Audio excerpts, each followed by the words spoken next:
After serving 3 years in prison, I'm finally free, but my heart feels like it's trapped in an even darker cell. I'm staring at a message from Daisy on my phone and each word stinks. Felix, I'm glad you're out. I can't see you now. I'm pregnant and I have to be careful. Mark is worried too. Maybe some other time we can come visit you. Mark, Daisy's ex-boyfriend. While I took the fall for her and spent years in prison, they got together, so what was everything I did worth? Standing in our empty wedding house, I'm feeling dizzy. I bought this place with every dime I had.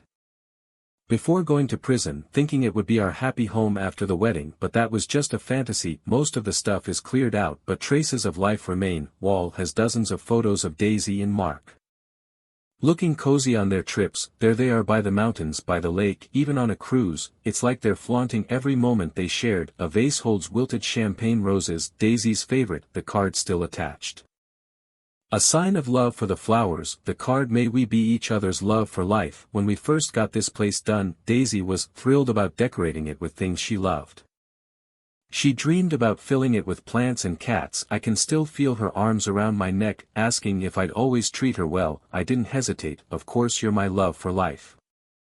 She said I was hers too. Those words full of love still echo, but the first marks in our home are with another man. I head to the balcony needing air. I struggle to breathe in the room filled with leftover memories. In the balcony's corner sits a small pomegranate plant that I bought 3 years ago. It's the only thing left here that's mine. Sadly, it's dead now, just withered branches remain. I wasn't expecting Daisy's parents to visit first. Surprised to see them at the door, I still managed a polite greeting. They looked at my worn-out face, disapproving and silent. Daisy's dad sat himself on the couch and began speaking. Felix, we weren't keen on you and Daisy getting engaged initially. You know why? She was set on marrying you despite everything. His words were veiled, but our families were close, until my company went under.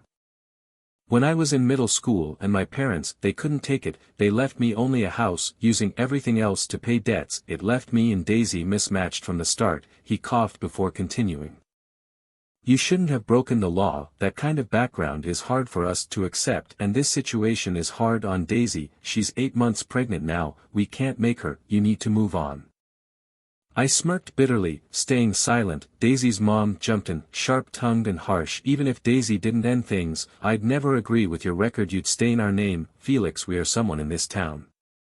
People talk, I can't have them laughing at us. Her words stung. After treating them like family for years, here they are burning bridges. Even if they knew I took the fall for Daisy, would they abandon their daughter for me? Of course not. Don't worry, I won't bother Daisy, I said flatly. They're here to crush any false hopes. To ensure I cause no trouble, I chose to take the fall. I can't blame Daisy, only myself for trusting the wrong person. Daisy's dad scanned me with doubt. I looked him in the eye, full of sarcasm. Even if she begged, I wouldn't stay. Who would want a woman carrying another man's child? It's dirty. You. Daisy's mom jabbed a finger at me, shaking with anger. You better keep your word. Stay away from Daisy. You were clingy before. Don't be. I opened the door. Leave. I don't want to see you again. They stormed out. With every look around the house, once full of dreams and happiness, I knew I'd never return here. The thought of the past, dwelling with someone else, sickened me. I'd list it with an agent and rent a new place for now. As I reached the entrance of the complex, I saw Daisy standing by the road. Her hand was on her belly. For a second I was unsteady. Her face was familiar, yet she looked different. More serene, motherly. It had been 2 years since I laid eyes on her. In my first year of imprisonment, she visited every couple of months, but after that nothing. It was obvious, but I was in denial. Locked up and refusing to acknowledge. She probably didn't expect me now, her face showing surprise before greeting me. Felix, her smile was a bit forced and she spoke without much confidence. I'm back to find something. Couldn't find it at the new place. Guessing it's here. Really coming here all pregnant to look for it yourself? Where's your husband? I couldn't help but taunt with a touch of malice. She laughed awkwardly. He's busy with work. He's managing dozens of people at the company. Unlike you. Realizing she slipped, she stopped herself. Why? I croaked, my voice unintentionally hoarse. What? Daisy didn't dare to meet my eyes. Why didn't you tell me if you wanted to be with him? You could have just told me straightforwardly. Why trample on our feelings like this and insult yourself? She didn't answer me directly, but what she said felt like a heavy blow to my already broken heart. She said, Felix, all these years I've just seen you as Mark, stand-in. Now that he's back, do you think I still need a stand-in? I looked at her in disbelief. I once thought I liked you, being with you was more relaxed than with Mark, but it was too relaxed, it didn't feel like a relationship. Even if you were holding another woman, I'd feel no jealousy. Do you understand what I mean? I stood there frozen, incapable of thought. She started talking about what happened after I went to prison. They reunited at a charity auction. When she saw Mark again, she felt a flutter in her heart. She told me that's what being in love really feels like. Mark was back from overseas, he's capable, talented, knows what she needs, and helped her fix up the chaotic company. With him every day feels new. And his many surprises dazzled her. She emphasized how Mark makes her feel completely different from me. They shared hobbies, goals, and their souls matched perfectly. They were true lovers, soulmates, something I the stand-in couldn't compare to. A deep sadness filled my heart. Finally standing up, she bowed to me. I'm sorry, Felix, but like my mom said, I don't want my life marked by this, nor to be with a man who's done time.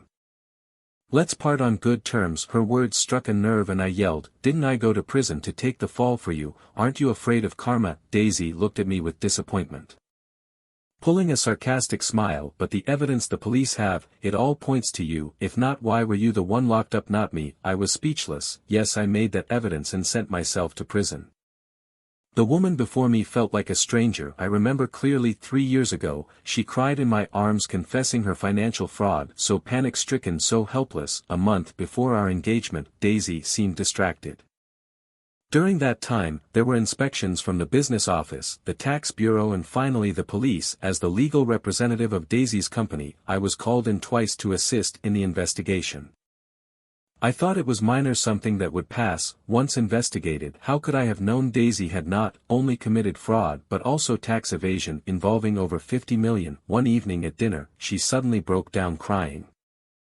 I thought work was too stressful for her and quickly dropped my chopsticks to console her. She cried loudly, Felix, I'm done for. I messed with the finances, trusting the wrong people. What do I do now?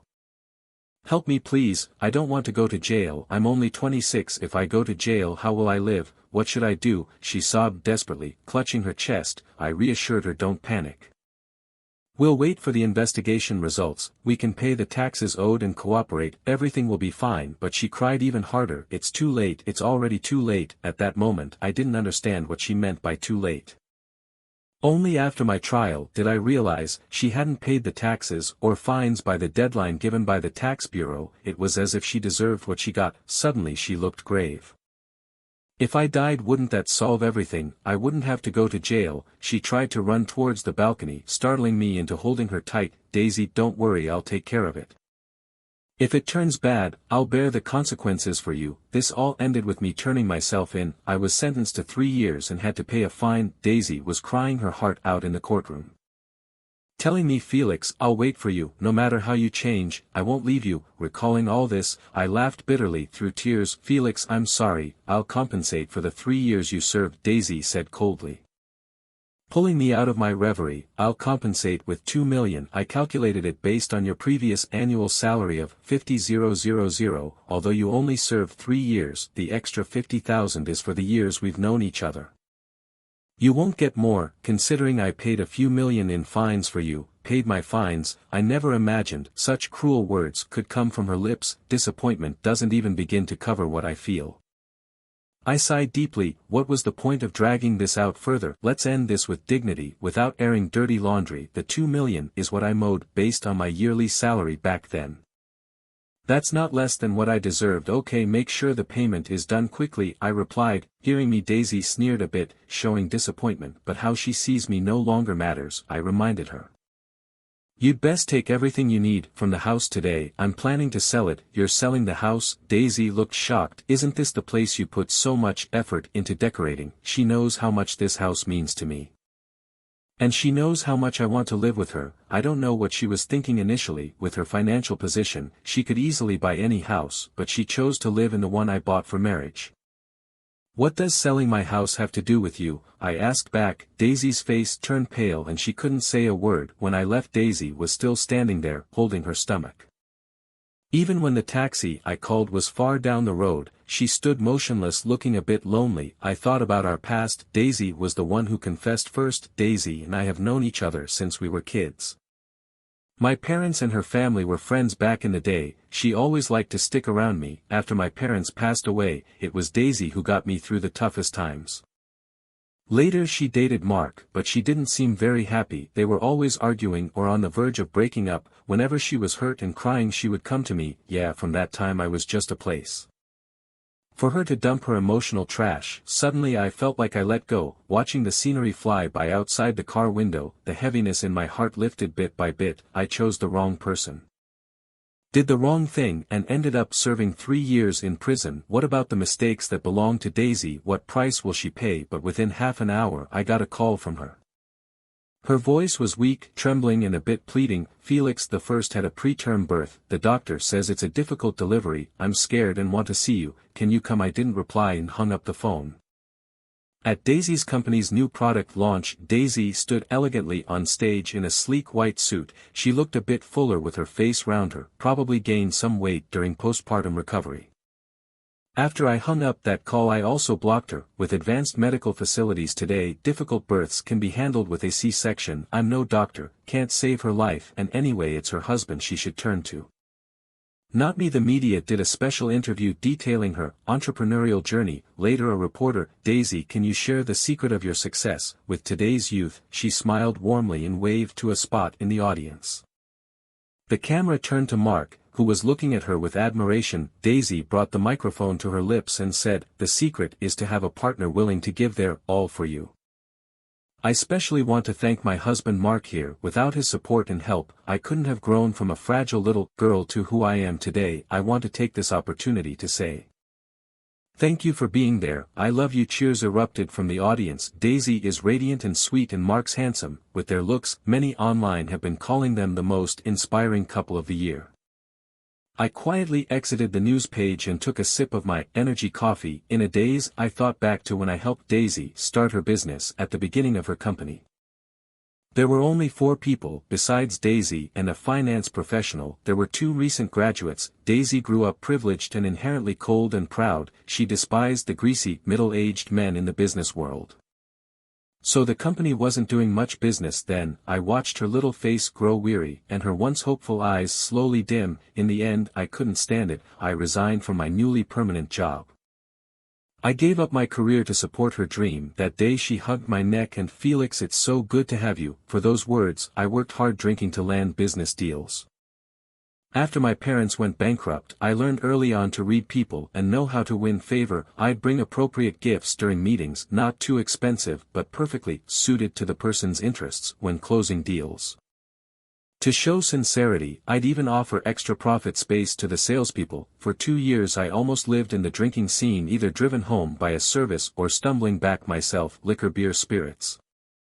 My stomach even started bleeding from drinking. Whenever Daisy saw me like that, she'd worry and scold. If you ruin your health, we won't be able to have kids when we get married. I'd pat her head and smile.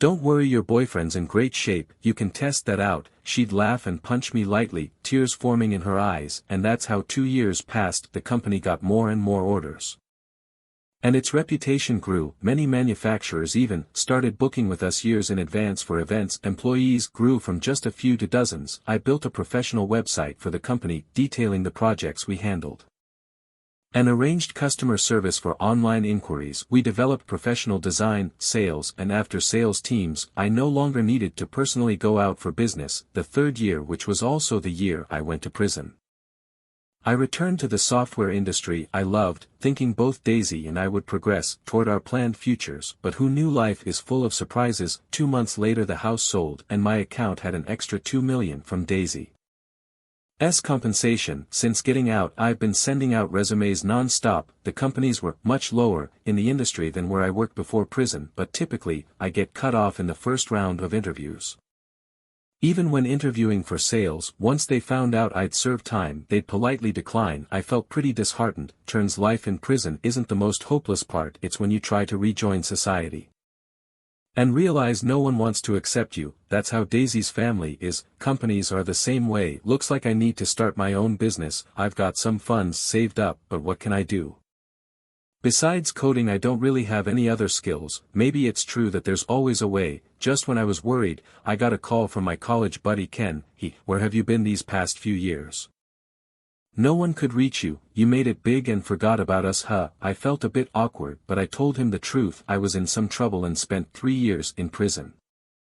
Christ got out not long ago. There was a long silence, probably shocked by my answer. Finally he said, everyone makes mistakes, let's not dwell on the past. I called because I wanted to talk to you about a business venture. I was surprised you still want to work with me, even though I've been to prison. He raised his voice. Why would I care, if the prison let you out and the country forgave you? Why shouldn't I? His response caught me off guard. He didn't seem to notice as he excitedly shared his business plans. After about 10 minutes I heard him take a sip of water. Can ask, so what do you think? The plan sounds solid, right? I already have some big clients lined up, so orders are not an issue. I just need a skilled developer like you. I've checked out the software projects you were involved in before.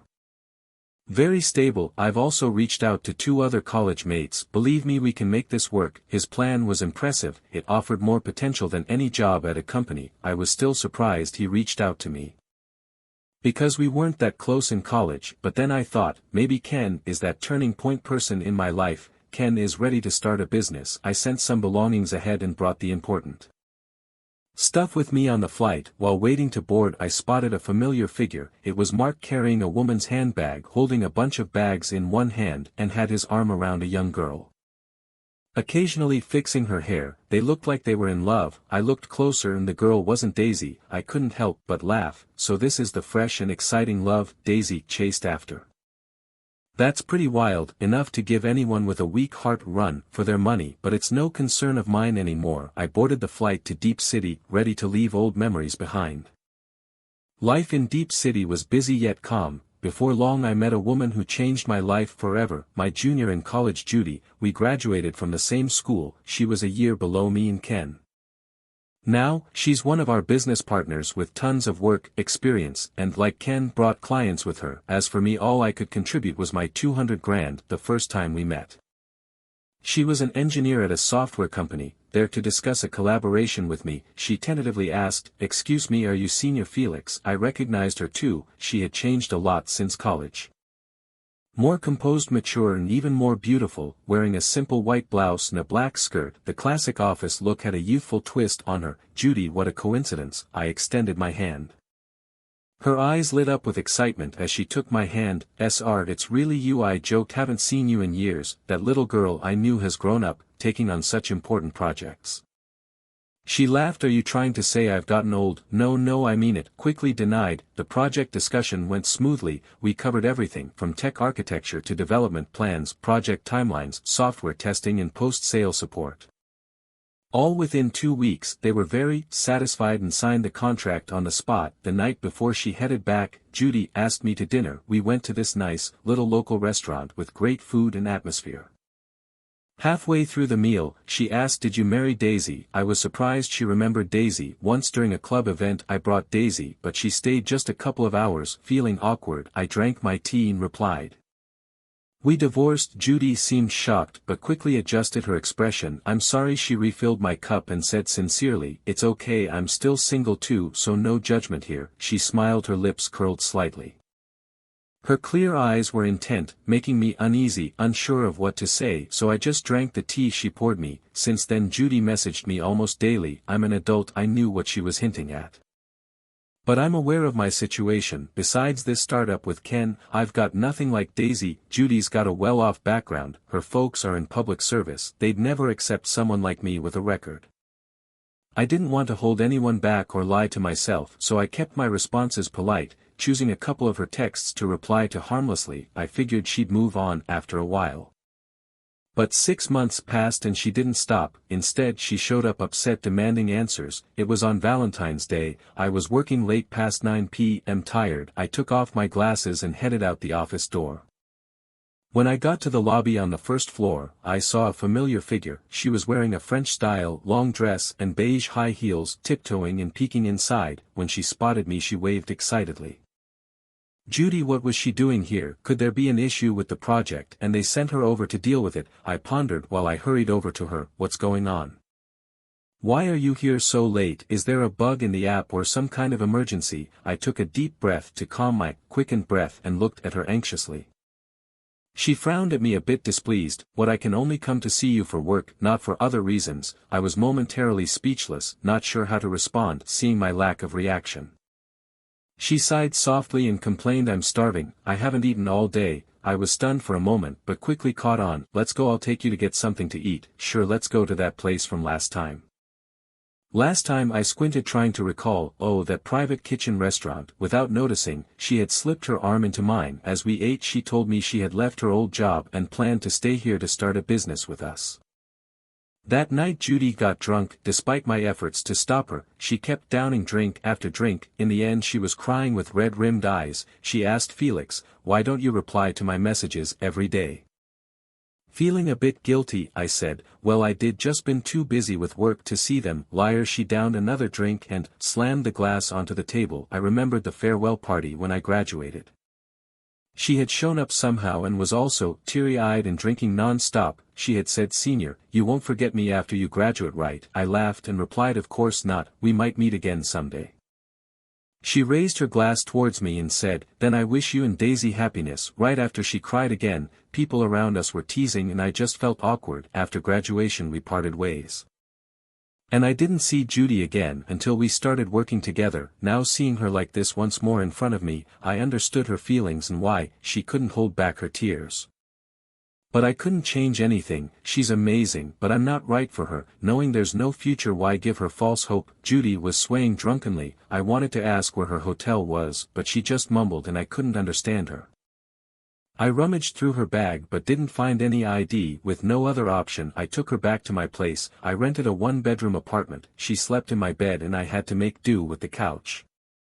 She got up to puke twice in the middle of the night and I was there, giving her a warm towel to wipe her face. She seemed surprised to see me, lightly slapped her face and said, another dream, huh? When she went back to the room she stumbled a bit. I guess my place was different from what she was used to. She tried pushing against the wall. It was oddly cute. So I let her to bed and tucked her in with a light blanket before stepping out. Judy muttered in her sleep, Felix, you're such a jerk. I paused for a moment, then gently closed the door behind me. After all that I couldn't sleep, so I sat on the balcony lost in thought. City's light pollution was so bad that you couldn't see any stars in the sky. Usually seeing such a dark sky made me feel lonely. But now I found a kind of peaceful beauty in it. As dawn broke, I finally felt sleepy and dozed off on the lounge chair. I woke up drawn by a delicious aroma, like the breakfast my mom used to make. When I got up, the blanket on me slipped off. Judy must have put it on me. She was busy in the kitchen with her hair tied up and wearing an apron I rarely used. Looking like a little homemaker. Hearing me she turned and smiled, saying, you're up, go freshen up, breakfast is ready. Felt like we were an old married couple. Feeling dazed, I went to the restroom. When I came out, Judy had set the entire breakfast on the table. The small living room with its warm yellow light made her look endlessly gentle. The porridge was still steaming and the golden pancakes made my mouth water. As I ate, my eyes suddenly misted over. I wanted to cry. It had been so long since I tasted the breakfast my mom used to make. Daisy preferred Western breakfast, and being with her, I learned to bake bread, make sandwiches, fry eggs and brew coffee. For years I was the one making breakfast. Judy didn't eat. She rested her elbows on the table, her small hands holding up her face, looking at me tenderly. How is it not bad, right? I nodded, not trusting my voice lest it betrayed the emotion I felt. Suddenly, I missed my parents. I wanted to visit their graves. Judy seemed to sense my thoughts. She said, I heard your hometown is beautiful in the summer. I'd love to visit. Seeing I was silent, she continued on her own. I took a vacation, got 8 days off. You should take a break too. I'll let my brother know. Your brother? I asked, confused. After swallowing a pancake, feeling guilty. Ken. Brother is what we Northerners call men older than us. Ken and I are the same age, only a year older than her. Older. I didn't call her out on it. In no time she happily done. No sooner had she spoken than I got a call from Ken. Felix, there's no major projects lately. Take a few days off, relax. I couldn't even respond before he added, even if you don't take time off, you can't come to the office until at least 10 days have passed, but keep your laptop handy in case something urgent comes up. Then he hung up. I looked at the girl in front of me and then at the phone, feeling like she and Ken were hiding something from me. My mind was still a bit foggy. Even as my feet touched the ground on my way back, the thought of going back home had just popped into my head during breakfast and now at 1 a.m. I was already standing on home soil. Next to me was Judy, barely awake and struggling to keep her eyes open except for coming back to pay respects each year. It had been 3 years since I last experienced summer here. Still the same stifling heat and humidity. The next day after visiting my parents' memorial, I took Judy to the mall for some food. I didn't expect to run into Daisy. There she was with her mom. Holding the hand of a cute little girl with braided pigtails. Daisy looked fuller, more mature than how I'd seen her in the news. I didn't plan on saying hello, I just turned to leave. But Judy grabbed me and cheerfully called out, "Daisy!" What a coincidence. Daisy looked up and froze when she recognized me. Her mom seemed surprised too, and when she saw Judy with me, she sneered, "Oh, showing off the new girlfriend, huh?" Judy's hand found its way into mine, our fingers intertwining. Her hand was soft and warm, not clammy despite the oppressive summer heat. Felt nice. I couldn't help but smile. Daisy's eyes lingered on our joined hands. When she looked up, her expression was a little flustered. "Wow, what a surprise seeing you two here." Judy nodded. "I came with him to pay respects to his parents." Daisy's face went blank for a moment. Then darkened. Judy bent down to greet Daisy's little girl, who said in a babbish voice, "Hi Andy." Judy's eyes sparkled with affection as she smiled. "Daisy, your daughter is so adorable." Then Judy playfully shot me a look. "We should hurry up, I want a cute daughter too." All I could do was awkwardly smile back. Daisy's expression shifted between us, before she snidely remarked, "Who would have thought you two ended up like this?" Judy stood back up and returned to my side, naturally slipping her hand back into mine. She calmly replied, "Exactly Daisy, I had a crush on him back then, but since you two were together I just wished you well. Didn't expect you divorce, we only got together afterward, so I'm not stealing anyone's partner." She smiled at me, her eyes shining so brightly that I forgot to breathe for a second. Daisy's mom scoffed, "Guess some people just pick up the trash my daughter throws away. Funny how a guy who's been to prison can still find someone who thinks he's a catch. Better watch yourself, young lady, before you wake up crying with regret." Her words hit me like a cold shower, snuffing out any flicker of excitement I had. Yeah, I had been to prison. Judy must have sensed my tension, because her fingers tenderly caressed my palm. She looked at Daisy's mom. "He did serve time, but I bet Daisy knows exactly why, right?" Her gaze was sharp and judging. "He took the fall for you, and you just let your family humiliate him." I was stunned. How did Judy know any of this? Daisy turned pale, barely able to stand as she glared at me, thinking I told Judy these things. At this point there was no need to dodge the issue.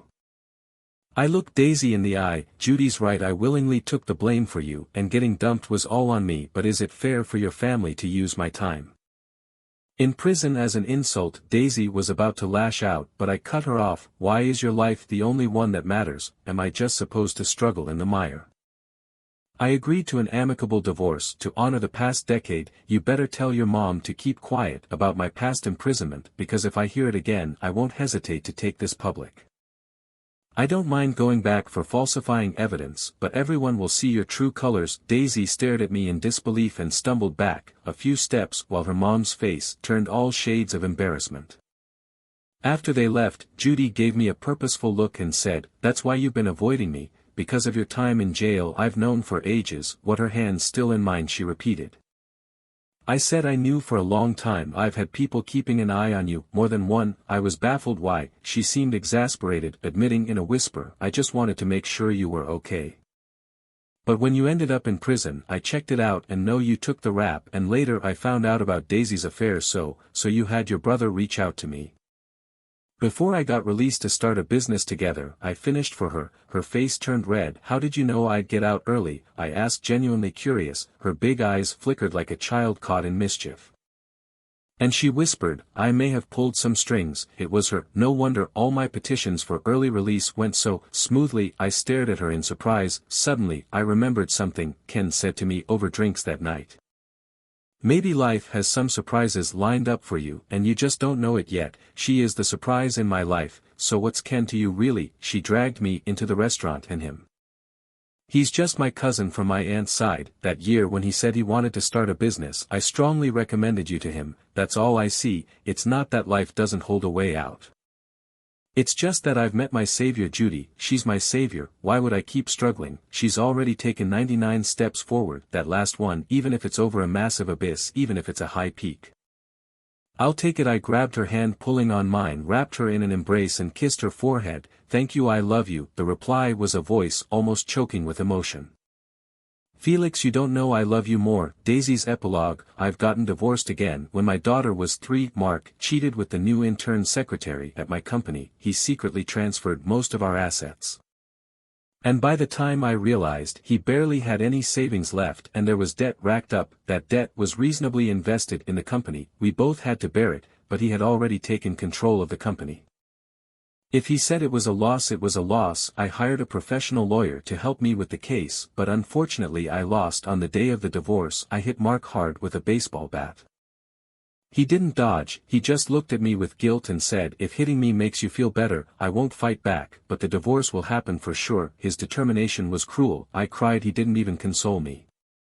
Just went next door with his new fling and registered their marriage. I stood alone in that empty hall, feeling like a total fool. At that moment, it was like arrows pierced through my heart. Because I had once trampled on someone's genuine love. Those who betray true feelings deserve to swallow 1,000 silver needles. Retribution had caught up with me. I believe Mark will get his karma soon too. I used to marry the man who treated me the best in the world. We promised to stay together forever. He spoiled and protected me. I thought my world was complete with him, but material wealth made me swell with pride. Supported by my dad, I started a company with monthly revenues in the 8 figures. Gradually I couldn't see the value in the few $1,000s he earned working hard. What could that money do? Couldn't even buy me a bag. That was the first time I felt the stark contrast in lifestyles between different classes. Felix couldn't give me everything I wanted, but I couldn't let go of him nor the years of feelings we shared. If he couldn't provide it, I could earn it myself. I met new friends. One told me that with some simple financial tweaks, I could save millions in taxes in a year, and he had a reliable accountant to recommend. I'd worked with him for 2 years. He seemed trustworthy. I believed him, but just 6 months of fake accounting and I got caught. The Tax Bureau, Commerce Bureau, and the police began investigations one after another. I was so scared I couldn't eat or sleep those days. I was in a constant state of anxiety until the deadline to pay taxes and fines passed, without me noticing. Just the thought of going to jail made me shake all over, wishing I could disappear. But Felix reassured me, quit his job and turned in the evidence to confess. I was saved, yet he got sentenced to 4 years in prison. I truly felt guilty towards Felix, so I wanted to make it up to him after he got out, but every time I visited him in jail, seeing his gaunt body in that gray prison uniform was piercing. Watching his once handsome face turn pale and his straight back become hunched made it hard to breathe. I hated myself for greed and despised him for sacrificing everything for me, making me feel like a lowlife. I regretted marrying him. If I had only treated him as a big brother next door, he would surely be thriving in his career now. How did he end up in prison? I wanted to escape to avoid revisiting that wrong past. So when I saw Mark, I thought I saw college Aeroflix. They were alike yet entirely different. The similarity was in their gentle smiles, like blooming flowers. The difference was Mark always brought endless novelty, while Felix moved cautiously, never letting me take risks. Maybe it was hormones, maybe adrenaline, but I fell deep into feelings for Mark until Felix showed up at the door on the day of his release. I realized how much time had really passed, all without a single thought for him, so I made a quick decision, cutting ties quickly. I filed for divorce from Felix and offered him $2 million in compensation. I thought he'd argue, ask for more, and I'd give it. $2 million was just a base. Whatever he asked I'd comply. Surprisingly, he let go just like that, without a minute thought. He gave me a firm answer right away, yet for some reason I felt a bit lost. I looked at the man before me and wondered if I was really ready to let go of the man who held me gently all this time. But I'd said it, and I was pregnant with Mark's baby. I knew there was no turning back. Luckily, I had Mark, who helped a lot with my company for years. Managing everything took a lot off my plate, but it was this reason that during our later divorce, he took most of my assets, without me noticing anything wrong. Strangely enough, after marrying Mark, I often dreamt about Felix. I went to our old house, which was empty. He sold it. Where is he now? What is he doing? Mark got busier and busier, to the point where I wouldn't see him once a month. Maybe that's what gave me more time to reminisce about the past. I didn't expect to see Felix again under those circumstances. I can't even describe my joy at that moment. I wanted to jump into his arms, wrap my arms around his waist like before, pressing my head against his chest, feeling his heart beat faster. But there was another woman standing next to him and she seemed familiar. Then I remembered. She was a junior from their school club. I remember the way she looked at Felix with those eyes. I could tell right away, she definitely liked Felix. I didn't expect they would really end up together.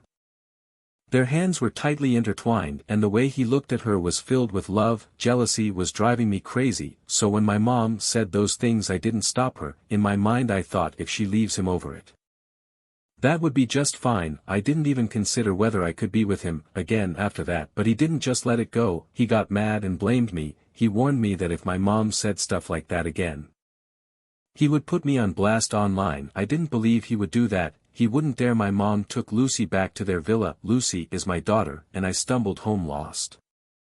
But when I got home, what did I find? Mark's suit jacket was casually thrown over the couch. Out of habit, I checked his pockets, thinking I'd get the maid to take it to the cleaners. And then I found a sexy stocking in the pocket. In that instant my blood rushed to my head and my mind went blank. I felt like Felix must have felt, after getting out of prison. Opening the door to find me pregnant, it was like the sky had fallen. When I tossed that disgusting stocking at Mark's face, he calmly admitted he was involved with an intern from work. He said he wanted a divorce. He wouldn't fight for custody. The kid would be with me. So after the divorce I was a free woman again. I found out from a friend that Felix hadn't married. Do I still have a shot? I wanted to try. After jumping through a few hoops, I tracked down Felix's current work address, and there he was outside the office building. His skin was a bit tanned, looking healthier, more maturely handsome. He seemed well and happy. He didn't drive, he rode a bicycle instead. Man in a suit on a bike didn't look out of place at all. My heart skipped a beat again. He was still the Felix from my younger days. I stood not too far from him, watching him bike up closer. His gaze landed on my face. He seemed shocked, stopping his bike, his long legs reaching the ground. The summer evening breeze tousled his hair while the sunset lit up his face, bringing back memories of all our times together. Even though I already knew the answer, I wanted to hear him reject me. Say it out loud. I struggled to speak. Felix, can you give me another chance? Promise. But he didn't let me finish. He interrupted with a tilted smile. Daisy, go live a good life. What's past is past. I've let go of love and hate. He waved at me. So no goodbyes this time, just part ways here. Watching him ride off, I finally realized I lost him for good. He'll never come back to me. I went back to my hometown, but right now I couldn't care less about the company. I hired a professional manager to handle it. I'm like in a trance, unable to snap out of it. I regret making fake accounts back then. Even though the law didn't punish me, the guilt gnaws at my heart, leaving it in tatters. I wasn't punished because he loved me deeply back then. Now not anymore. I heard Mark married that woman. I exposed his story on local social channels. Even if it meant tearing down the honor I once had, I wanted to make sure he couldn't stand proud here. I crashed their wedding. Mark got so mad he hit me, breaking my nose. After reporting it to the police, I got a medical report. He was criminally detained for intentional injury, eventually sentenced to 9 months. I sank into severe depression, every day thinking death was a relief. Seeing my mom's worn face and Lucy's innocent smile, I couldn't bring myself to end it all. The final straw was hearing about Felix's wedding. He was marrying the girl who chased him from college. Till now my heart bled and ached down to my bones. I often reminisced about the days we spent together, about the new year when I confessed to him, and how he almost cried from the emotion. But back in reality, seeing my cold home, tears just wouldn't stop. I dissolved the company, set up a will and distributed my assets. Half went to my parents and Lucy. The other half to Felix is what I owe him. He probably won't take it, but whatever. If he wants to throw it away or donate it, that's up to him. I typed out a message to him, sending it to the account that had been on my WeChat list all those years but never contacted since he went to jail. Felix, I'm sorry. If there's a next life, I'll hold your hand tightly and stay with you till we're old. But all I got in return was the red exclamation mark. Enough, it's his big day. I won't bring any bad luck. I drank a lot, hoping when the blade cuts into my skin, It wouldn't hurt as much. I slipped into the bathtub, pulled the plug. I didn't want my blood staining everything. Let the dirt flow right down the drain. My consciousness started to fade and the world turned to nothingness. In my days, I saw a handsome young boy on that cold New Year's Eve holding me close. He said, "Daisy, I love you forever." Unfortunately, this lifetime it's all my doing.